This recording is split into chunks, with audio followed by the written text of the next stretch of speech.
Special intensive revision SIR जो already Kolkata यानी waste Bengal में हुआ, उसके नताइज आप तमाम के सामने मौजूद है। तो इसी को लेके रायचूर में तमाम ऑर्गेनाइजेशंस और तमाम political parties, secular political parties तमाम जो है ना, एक प्लेटफॉर्म एसआईआर विरोधी प्लेटफॉर्म के ज़रिए आज हमारा SIR awareness and training train to trainer का एक बड़ा कॉन्फ्रेंस रखा गया था, जिसमें बहुत सारे यूथ्स और बहुत सारे दानिश्वर हजरात जो है ना अटेंड किए हैं। तो आने वाले दिनों में इंशाल्लाह हम लोग ऐसे ही ट्रेनिंग एंड अवेयरनेस कैंप्स रखेंगे।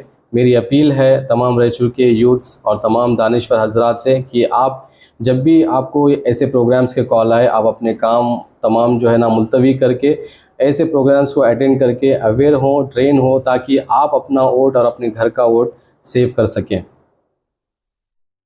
अल्हम्दुलिल्लाह रब्बिल आलमीन, अस्सलातु वस्सलामु अला रसूलिल करीम व आलिहि व अस्हाबिहि अजमईन इला यौमिद्दीन। मैं आसिमुद्दीन अख्तर, अमीर मुकामी जमात इस्लामी रायचूर, आपसे मुखातिब हूँ। आज यहाँ इस्लामिक सेंटर में एसआईआर के सिलसिले में एक अवेयरनेस प्रोग्राम रखा गया था, जिसमें मुख्तलिफ़ तंजीमों के नुमाइंदे, जिसमें मुस्लिम तंजीमें भी हैं, दलित तंजीमें भी हैं और दीगर हिंदू बरदरान भी इसमें शामिल रहे। अल्हम्दुलिल्लाह ये प्रोग्राम 6 बजे शुरू हुआ और तकरीबन 2-2.5 घंटे के करीब ये प्रोग्राम चला, जिसमें हमारे भाइयों को एक अवेयरनेस पावर पॉइंट के ज़रिए से हमारे ब्रदरम अतीक साहब ने दी, जो कि बहुत ही फ़ायदेमंद रही अल्हम्दुलिल्लाह। इसके ज़रिए से हमें पता चला कि हम किस तरह अपने आप को इस एसआईआर के लिए तैयार करना है और इसके अंदर क्या क्या मिस्टेक्स हो सकती हैं और इसके सिलसिले में अभी से हम लोगों को क्या तैयारी करनी पड़ेगी। तो इंशाअल्लाह ये एक छोटा सा कदम था आज जो हमने शुरू किया है। आइंदा हमारा प्रोग्राम ये है कि हम महल्लेवारी सतह पर वार्ड बाई वार्ड जा कर के लोगों के अंदर अवेयरनेस क्रिएट करना चाहते हैं, उन्हें ट्रेन करना चाहते हैं। हर आदमी घर बैठे ये काम कर सकता है, जो कि मोबाइल ऐप के ज़रिए हो सकता है। और ये पावर पॉइंट जो आज हमारे अतीक साहब ने दिया है, इंशाल्लाह इसको हम सर्कुलेट भी करेंगे ताकि लोग घर बैठे इससे मुस्तफ़ीद भी हो सकें और अपने आप को ट्रेन कर सकें।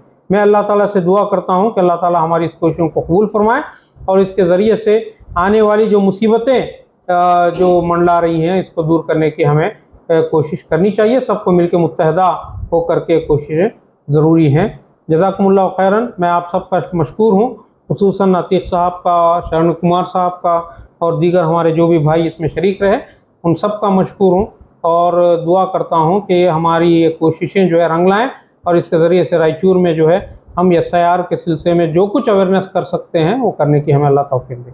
जज़ाकुमुल्लाह खैर, शुक्रन, अस्सलामु अलैकुम व रहमतुल्लाहि व बरकातुहू। ಇಂದು ರಾಯಚೂರಿನ ಜಮಾತಿ ಇಸ್ಲಾಮಿಕ್ ಹಿಂದ್ ಕಾರ್ಯಾಲಯದಲ್ಲಿ ಎಸ್ಐಆರ್ ಕುರಿತಾಗಿರ್ತಕ್ಕಂಥ ಒಂದು ವಿಶೇಷ ಕಾರ್ಯಾಗಾರವನ್ನು ಹಮ್ಮಿಕೊಳ್ಳಲಾಗಿತ್ತು। ಈ ಕಾರ್ಯಾಗಾರದಲ್ಲಿ ಹಲವಾರು ಯುವಜನತೆ ಭಾಗವಹಿಸಿ ಈ ಒಂದು ಕಾರ್ಯಾಗಾರದಲ್ಲಿ ಎಸ್ಐಆರ್ ನಡೀತಕ್ಕಂಥ ಪ್ರಕ್ರಿಯೆ ಕುರಿತು, ಅದರಿಂದ ಆಗತಕ್ಕಂಥ ಅನಾಹುತಗಳ ಕುರಿತು ಮತ್ತು ಅದರಿಂದ ಯಾವ ರೀತಿ ನಾವು ಮತದಾರರ ಪಟ್ಟಿಯಿಂದ ಹೊರಗುಳಿಯದಂತೆ ಯಾವ ರೀತಿ ಅದನ್ನು ನಾವು ಮತದಾರರ ಪಟ್ಟಿಯಲ್ಲಿ ಸೇರಿಸಿಕೊಂಡು ಇರತಕ್ಕಂಥ ವ್ಯವಸ್ಥೆಯ ಕುರಿತಾಗಿ ಅತ್ಯುತ್ತಮವಾಗಿ ಈಗಾಗಲೇ ನಮ್ಮ ಅತೀಕ್ ಅವರು ಸವಿಸ್ತಾರವಾಗಿ ಪ್ರೆಸೆಂಟೇಷನನ್ನು ಮಾಡಿದರು। ಈ ಎಸ್ಐಆರ್ ಅಂತಕ್ಕಂಥದ್ದೇ ಒಂದು ಅಸಾಂವಿಧಾನಿಕ, ಇದು ಜನಸಾಮಾನ್ಯರನ್ನು ಮತದಾರರ ಪಟ್ಟಿಯಿಂದ ಹೊರಗುಳಿಸಿ ಜನಸಾಮಾನ್ಯರನ್ನು ಎರಡನೇ ದರ್ಜೆಯ ಪ್ರಜೆಯನ್ನಾಗಿ ನೋಡ್ತಕ್ಕಂಥ ದೃಷ್ಟಿಕೋನದಲ್ಲಿ ಇವತ್ತು ಎಸ್ಐಆರ್ ಬಂದಿರತಕ್ಕಂಥದ್ದು। ಇದರಿಂದ ಮಹಿಳೆಯರು, ಅಲ್ಪಸಂಖ್ಯಾತರು, ಹಿಂದುಳಿದ ವರ್ಗ, ದಲಿತರು ಇವರೆಲ್ಲರನ್ನೂ ಕೂಡ ಮತದಾರರ ಪಟ್ಟಿಯಿಂದ ಹೊರಗುಡ್ತಕ್ಕಂಥ ಇದೊಂದು ಹುನ್ನಾರ। ಇವತ್ತು ದೇಶದಲ್ಲಿ ಈಗಾಗಲೇ ಪಶ್ಚಿಮ ಬಂಗಾಳ, ಬಿಹಾರ, ತಮಿಳುನಾಡು ಇಂಥ ಹಲವಾರು ರಾಜ್ಯಗಳಲ್ಲಿ ಈಗಾಗಲೇ ಈ ಪ್ರಕ್ರಿಯೆ ನಡೆದು ಇಡೀ ದೇಶದಲ್ಲಿ 6.5 ಕೋಟಿಗೂ ಅಧಿಕ ಮತದಾರರನ್ನ ಮತದಾರ ಪಟ್ಟಿಯಿಂದ ಹೊರಗಿಟ್ಟಿರ್ತಕ್ಕಂಥದ್ದು। ಹಾಗಾಗಿ ಇವತ್ತು ಇಡೀ ದೇಶ ಇವತ್ತು SIR ಕುರಿತಂತೆ ಎಚ್ಚರವನ್ನು ವಹಿಸಬೇಕಾಗಿದೆ. ವಿಶೇಷವಾಗಿ ಇನ್ನೇನು ಕೆಲವೇ ದಿನಗಳಲ್ಲಿ SIR ಪ್ರಕ್ರಿಯೆ ನಮ್ಮ ಕರ್ನಾಟಕ ರಾಜ್ಯದಲ್ಲಿ ಪ್ರಕ್ರಿಯೆ ಪ್ರಾರಂಭಗೊಳ್ತಾ ಇದೆ.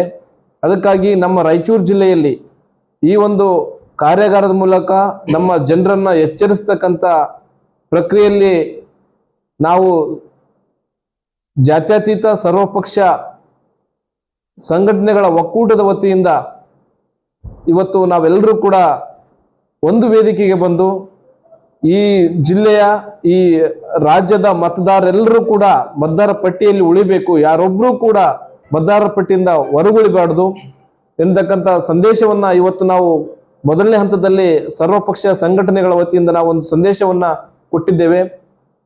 ಈಗಾಗಲೇ ನಮ್ಮ ಯುವಕರು ಉತ್ಸುಕರಾಗಿ ತಮ್ಮ ತಮ್ಮ ಏರಿಯಾಗಳಲ್ಲಿ ತಾವು ಇನ್ನಷ್ಟು ಹೆಚ್ಚಿನ ರೀತಿಯಲ್ಲಿ ನಾವು ಕೆಲಸ ಮಾಡಲಿಕ್ಕೆ ಮುಂದೆ ಬರ್ತೀವಿ, ನಮಗೆ ಇನ್ನಷ್ಟು ತರಬೇತಿ ಬೇಕು ಎಂತಕ್ಕಂಥ ಅಭಿಪ್ರಾಯವನ್ನು ಈಗಾಗಲೇ ವ್ಯಕ್ತಪಡಿಸಿದ್ದಾರೆ. ಅದಕ್ಕಾಗಿ ಇವತ್ತು ನಮ್ಮ ಅತಿಕವರು ಬಹಳ ಸಂಪೂರ್ಣವಾಗಿ ಸವಿಸ್ತಾರವಾಗಿ ಪ್ರತಿಯೊಂದು ಅಂಶವನ್ನು ಕೂಡ ಬಹಳ ಸವಿಸ್ತಾರವಾಗಿ ಹೇಳಿಕೊಟ್ಟಿರ್ತಾರೆ. ಹಾಗಾಗಿ ಮುಂದಿನ ದಿನಗಳಲ್ಲಿ ಪ್ರಾಕ್ಟಿಕಲಿ ನಿಮಗೆ ತೋರಿಸ್ತಾ ಇದ್ದೀನಿ. ತಾವೆಲ್ಲರೂ ಬೇಕಂದ್ರೆ ಮೊಬೈಲ್ ಓಪನ್ ಮಾಡಬಹುದು. ಮೊಬೈಲಿನಿಂದ ಸ್ಕ್ರೀನ್ನಲ್ಲಿ ಏನು ಸ್ಟೆಪ್ ಬೈ ಸ್ಟೆಪ್ ಹೋಗ್ತಾ ಇದೆ ತಾವೆಲ್ಲ ಮೊಬೈಲಲ್ಲಿ ಪ್ಲೇ ಮಾಡಿದರೆ ನಿಮಗೂ ಪ್ರಾಕ್ಟೀಸ್ ಆಗುತ್ತೆ. ಸೊ ಈಗ 2002 ವೋಟರ್ ಲಿಸ್ಟ್ನಿಂದ ತಮ್ಮದು ಹೆಸರು ಡೌನ್ಲೋಡ್ ಮಾಡಬೇಕಂದ್ರೆ ವೆರಿ ಫಸ್ಟ್ ಏನಂದರೆ ಜೂನ್ 13 ಜುಲೈ 29 ಅಲ್ಲಿವರೆಗೆ ಎಲ್ಲರೂ ವೋಟರ್ಸ್ ಫಾರ್ಮ್ ಫಿಲ್ಅಪ್ ಮಾಡಿ BLOಸ್ಗೆ ಸಬ್ಮಿಟ್ ಮಾಡಬೇಕು. ಆ 1 ಮಂತ್ ಟೈಮ್ ಫ್ರೇಮ್ನಲ್ಲಿ ನಾವು ಫಾರ್ಮ್ ಫಿಲ್ಅಪ್ ಮಾಡಿ ನಮ್ಮ BLOಸ್ಗೆ ಸಬ್ಮಿಟ್ ಮಾಡಬೇಕು. ಸೊ ಈ ಸ್ಟೇಜ್ನಲ್ಲಿ ಫಾರ್ಮ್ ಹೇಗೆ ಫಿಲ್ಅಪ್ ಮಾಡಬೇಕು ಅದ್ರ ಬಗ್ಗೆ ಈಗ ನಾವು ಡಿಸ್ಕಸ್ ಮಾಡೋಣ. ಈಗ 2 ಟೈಪ್ಸ್ ಇದೆ, ಅಂದರೆ ಫಾರ್ಮ್ ಸಿಂಗಲ್ ಇದೆ, but way of filling 2 types ಇದೆ. ಒಂದು ಆಫ್ಲೈನ್, ಇನ್ನೊಂದು ಆನ್ಲೈನ್. ಆನ್ಲೈನ್ ಮೊಬೈಲ್ನಿಂದ ನೀವು ಫಾರ್ಮ್ ಫಿಲ್ಅಪ್ ಮಾಡಬಹುದು. ಅದು ಹೇಗೆ ನಾವು ಕಲಿಯೋಣ. ಅದಕ್ಕಿಂತ ಮುಂಚೆ ಆಫ್ಲೈನ್ ಹೇಗೆ ಮಾಡಬೇಕು ಅದು ನಾವು ಕಲಿಯೋಣ. ಮುಂಚೆ ಇಂಪಾರ್ಟೆಂಟ್ ನಿಮ್ದು ಆಧಾರ್ ಕಾರ್ಡ್ ಮತ್ತೆ ನಿಮ್ದು election voter ID card, background white, ಮತ್ತೆ ನಿಮ್ ಫೋಟೋಗ್ರಾಫ್ ನಲ್ಲಿ ನಿಮ್ದು ಕಿವಿ ಕಾಂಟ್ಯಾಕ್ಟ್ ನೋಟ್ ಡೌನ್ ಮಾಡಿ. ಸೊ ಇದು 4 ಡಾಕ್ಯುಮೆಂಟ್ ನಾವು ರೆಡಿ ಮಾಡಿ. New latest passport size photograph, old voter ID outdated, ಇದರಲ್ಲಿ ಡೇಟ್ ಆಫ್ ಬರ್ತ್ ಅಪ್ಡೇಟ್ ಇಲ್ಲ ಮತ್ತೆ ಓಲ್ಡ್ ಇದೆ. ಸೊ ಯಾರ್ಯಾರು ವೋಟರ್ ID ಇನ್ನೂ ಓಲ್ಡ್ ಇದೆ ನೀವು ಎಲ್ಲರೂ ಅದಕ್ಕೆ ಅಪ್ಡೇಟ್ ಮಾಡಬೇಕು. ಮೊಬೈಲ್ ನಂಬರ್ ಮತ್ತೆ ಆಧಾರ್ ಕಾರ್ಡ್ ಇಂದ ಲಿಂಕ್ ಮಾಡಿ ಅದಕ್ಕೆ ನೀವು ನ್ಯೂ ವೋಟರ್ ID ಅಪ್ಡೇಟ್ ಮಾಡಬೇಕು. ಅದು ಇಂಪಾರ್ಟೆಂಟ್. ವಿಡಿಯೋ ನೋಡಿ ನೀವು ನಿಮ್ದು ಓಲ್ಡ್ ವೋಟರ್ ID ನಿಂದ ನ್ಯೂ ವೋಟರ್ ID ಅಪ್ಡೇಟ್ ಮಾಡಬಹುದು. ನೆಕ್ಸ್ಟ್ ಈ ಇಡೀ SIR ಪ್ರಕ್ರಿಯೆ ಸ್ಟಾರ್ಟಿಂಗ್ ಟು ಎಂಡ್ ಅದರಲ್ಲಿ ನಿಮ್ಮ ಮೊಬೈಲ್ ಒಳಗಡೆ ಇದು 2 ಆಪ್ಸ್ ಇರಬೇಕು. ಒಂದು ECI ನೆಟ್ ಆ್ಯಪ್ ನೀವು ಗೂಗಲ್ ಪ್ಲೇ ಸ್ಟೋರ್ನಲ್ಲಿ ಹೋಗಿ ಡೌನ್ಲೋಡ್ ಮಾಡಬೇಕು. ಎಲ್ಲ ಪ್ರಾಸೆಸ್ ಪ್ರಕ್ರಿಯೆ ನೀವು ಇದೇ ಆ್ಯಪ್ನಿಂದ ಮಾಡಬೇಕು. ಅದಾದ ನಂತರ BLOs ಆ ಫಾರ್ಮ್ ತಗೊಂಡು ಮತ್ತೆ ಆನ್ಲೈನಲ್ಲಿ ಹಾಕ್ತಾರೆ ಅವ್ರು ಡೇಟಾ. ಆನ್ಲೈನಲ್ಲಿ ಹಾಕಿದ ಮೇಲೆ ಸ್ಕ್ರೂಟನಿ ಆಗಿ ಫೈನಲ್ ಡ್ರಾಫ್ಟ್ ಎಲೆಕ್ಟ್ರೋನ್ ಪ್ರಿಪೇರ್ ಆಗುತ್ತೆ. ಆ ಡ್ರಾಫ್ಟ್ ಎಲೆಕ್ಟ್ರೋನಲ್ಲಿ ಮತ್ತೆ ನಾವು ಚೆಕ್ ಮಾಡಬೇಕು. ಅದು ಮುಂದೆ ನಾನು ಹೇಳ್ತೇನೆ. ಸೊ ಈಗ ಸದ್ಯ ಕ್ಯಾಟಗರಿ A ಫಾರ್ಮ್ ಎಲ್ಲರಿಗೂ ಕ್ಲಿಯರ್ ಆಯ್ತಾ? ಏನು ಡೌಟ್ಸ್ ಏನಿಲ್ಲ ತಾನೆ? ನಾವು ನೆಕ್ಸ್ಟ್ ಕ್ಯಾಟಗರಿ B ನಲ್ಲಿ ಹೋಗೋಣ. ಈಗ ಕ್ಯಾಟಗರಿ B, ಈಗ ನೋಡಿ ನಿಮ್ಮ ಫಾರ್ಮ್ ಮೇಲೆ ಕ್ಯಾಟಗರಿ A ಕ್ಯಾಟಗರಿ B ಅಂತ ಏನು ಮೆನ್ಷನ್ ಇರಲ್ಲ. ನೀವು ಅದು ಅಂಡರ್ಸ್ಟ್ಯಾಂಡ್ ಮಾಡ್ಕೋಬೇಕು. ಸೊ ಅಂಡರ್ಸ್ಟ್ಯಾಂಡಿಂಗ್ಗೋಸ್ಕರ ನಾವು ಅಲ್ಲಿ ಹಾಕಿದ್ದೀವಿ. ಸೊ ಕ್ಯಾಟಗರಿ B ಈಗ ಪ್ರಾಸೆಸ್ ಸೇಮ್ ಪ್ರಾಸೆಸ್ ಇದೆ. Form filling process same process ಇದೆ. ಡಿಫ್ರೆನ್ಸ್ ಏನಂದ್ರೆ ಇದು ಲೆಫ್ಟ್ ಸೈಡ್ ಕಾಲಮ್ ಇದೆಲ್ಲ ಅದು ನೀವು ಬ್ಲ್ಯಾಂಕ್ ಬಿಡಬೇಕು. ಯಾರು B ಕ್ಯಾಟಗರಿ ಅವರು, ನಾನು ಯಾರ್ಯಾರು B ಕ್ಯಾಟಗರಿ ಇರಲ್ಲ ಆ ಲೆಫ್ಟ್ ಸೈಡ್ ಕಾಲಮ್ ಎಂಟಿ ಬಿಡಬೇಕು. ರೈಟ್ ಸೈಡ್ ಕಾಲಮ್ ಏನಿದೆಲ್ಲ ಕಲರ್ ಕೋಡೆಡ್ ಅದರಲ್ಲಿ ನಿಮ್ಮ ಫಾದರ್ ಡೀಟೇಲ್ 2002 ನಲ್ಲಿ ಏನಿದೆ ಅದೇ ಅದರಲ್ಲಿ ಹಾಕಬೇಕು. ಕ್ಲಿಯರಾ? ಅಷ್ಟೇ ಡಿಫ್ರೆನ್ಸ್, ಮಿಕ್ಕಿದೆಲ್ಲ ಕರೆಕ್ಟ್ ಸೇಮ್ ಇದೆ.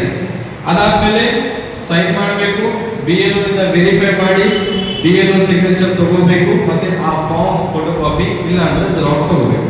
ಈ ತರ ನೀವು ಬಿ ಕ್ಯಾಟಗರಿ ಅವರು ಫಿಲ್ ಮಾಡಬೇಕು ಫಾರ್ಮ್. ಕ್ಲಿಯರ್?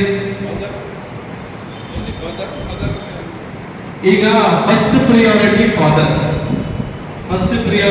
ಫಾದರ್. ಈಗ ನಾನು ಬಿ ಕ್ಯಾಟಗರಿ, ಕರೆಕ್ಟಾ? ನನ್ನ ಫಾದರ್ ಹೆಸರು 2002 ನಲ್ಲಿ ಇದ್ರೆ ಫಸ್ಟ್ ಪ್ರಿಯಾರಿಟಿ ನನ್ನ ಫಾದರ್ ಕೊಡಬೇಕು. ಒಂದ್ ವೇಳೆ ಫಾದರ್ ಡೀಟೇಲ್ ಇಲ್ಲ, ಅವ್ರು ವೋಟಿಂಗ್ ಮಾಡಿಲ್ಲ, ಬೇರೆ ಕಡೆ ಜಾಬ್ ಮಾಡಿದ್ರು, ಸೌದಿ ಅವರೆಲ್ಲ ಇಲ್ಲಿ ವೋಟ್ ಹಾಕಿಲ್ಲ, ಬಟ್ ಮದರ್ ಹಾಕಿದ್ದಾರೆ, ಆ ಸಿಚುವೇಶನ್ ನಲ್ಲಿ ಸೆಕೆಂಡ್ ಆಪ್ಷನ್ ಮದರ್. ಅವಾಗ ನೀವು ಮದರ್ ಡೀಟೇಲ್ 2002 ಡೀಟೇಲ್ ಆ ರೈಟ್ ಕಾಲಮ್ ನಲ್ಲಿ ಹಾಕಿ ಸೈನ್ ಮಾಡಬೇಕು, ಮತ್ತೆ BLO ಇಂದ ವೆರಿಫೈ ಮಾಡಿ BLO ಅಕ್ಸೆಪ್ಟೆನ್ಸ್ ತಗೋಬೇಕು. ಸೊ ಇದು B category form. Any doubts ಏನಿದ್ರೆ ಓಕೆ, ಇಲ್ಲ ಅಂದ್ರೆ ನಾವು ಮುಂದೆ ಹೋಗೋಣ. ವೋಟರ್ ACI, ನೆಕ್ಸ್ಟ್ ವೋಟರ್, ಅದಾದ್ಮೇಲೆ ಸೇಮ್ ಪ್ರಕ್ರಿಯೆ. ಇದರಲ್ಲಿ ಕೆಳಗಡೆ ಹೋಗಿ search your name in voter list click ಮಾಡಬೇಕು, ಆಮೇಲೆ ಮಾಡಿ, ಬಟ್ ಜಸ್ಟ್ ಪ್ರೊಸೆಸ್ ನೋಡಿ ಅಷ್ಟೇ. ಸೊ ಇದರಲ್ಲಿ ನೀವು ಎಲೆಕ್ಷನ್ ಕಾರ್ಡ್ ನಂಬರ್ ಹಾಕಬೇಕು, present election card number TLP. Next state select ಮಾಡಬೇಕು, ಕರ್ನಾಟಕ. ಅದಾದ್ಮೇಲೆ ಕ್ಯಾಪ್ಚಾ ಎಂಟರ್ ಮಾಡಬೇಕು.